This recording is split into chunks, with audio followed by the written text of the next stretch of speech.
জানি জানি ভিডিওটা আপলোড করতে অনেকটাই দেরি হয়ে গেছে, কিন্তু কী করবো বলো, ডিলিট করে দেবো, এত কষ্ট করে করেছি। আচ্ছা যাই হোক, চলো যাই সেদিনের কথায়।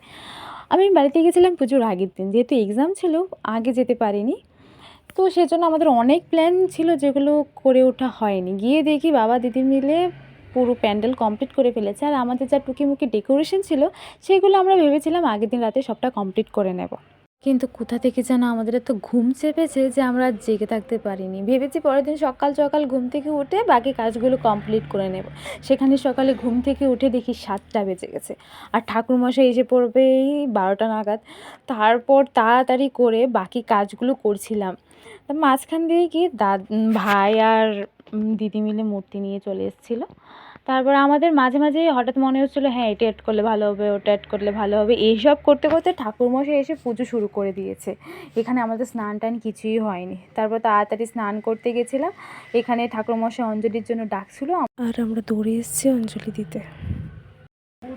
পূজা যোগা সুবিতা মুক্তা হারে রঞ্জিত পুস্তক হস্তে ভগবতী ভারতী দেবী নমস্তুতে নমো ভদ্রকাণ্ডই নমো নিত্যং নমো জয় জয় দেবী চরাচর হারে।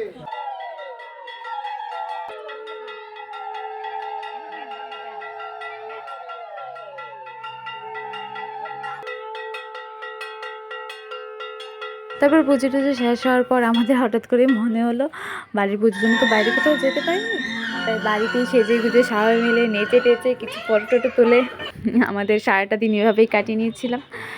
মাঝখানে অনেকগুলো ক্লিপই নেওয়া হয়নি। তারপর সন্ধ্যাবেলায় আমার কিছু ফ্রেন্ড এসেছিলো, তারপর ওরা প্রসাদ টসাদ খেয়ে চলে গেছে। দেন আমরাও একটু বসে প্রসাদ টসাদ খাওয়ার পর বাড়ির বড়রা সবাই আসার পর শুরু হয়েছিল আসল ক্লাইম্যাক্স। তোমরাও আমাদের সাথে এনজয় করো, লেটস সি।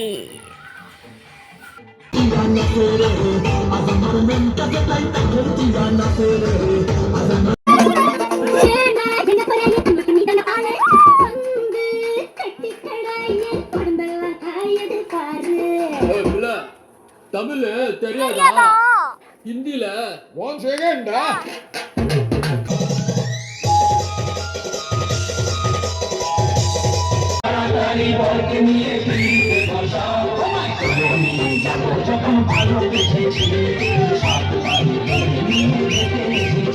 পারবে না কেউ তোমার আমার মাঝে দেওয়াল তুলে দিতে, ভালোবাসা এত ঘাটে পারবো।